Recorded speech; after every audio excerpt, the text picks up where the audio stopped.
गोतिराज पटना स्थित Saint Xavier public school तृतीय वार्षिक क्रीड़ा उत्सव विद्यालय प्रांगण में अनुष्ठित होईछि।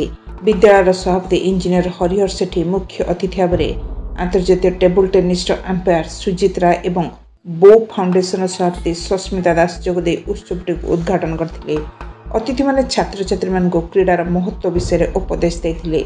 एही 2 दिनर क्रीड़ा उत्सव रे 180 रु ऊर्ध्व छात्र छात्री माने 200 मीटर दौड़, गणित दौड़, लेमन दौड़, बॉल कलेक्शन, राजकेट दौड़, म्यूजिक चेयर इत्यादि प्रतियोगिता अंशग्रहण कर पुरस्कृत होते। विद्यालय छात्र छात्री मान पिता माने Xavier premier league cricket match रे भाग नहीं। माता माने जेवियर डिलाइट फूड हब रे प्रतियोगिता रे भाग नहीं उप परिचालिका शाश्वती कंठ परिचालना करथिले।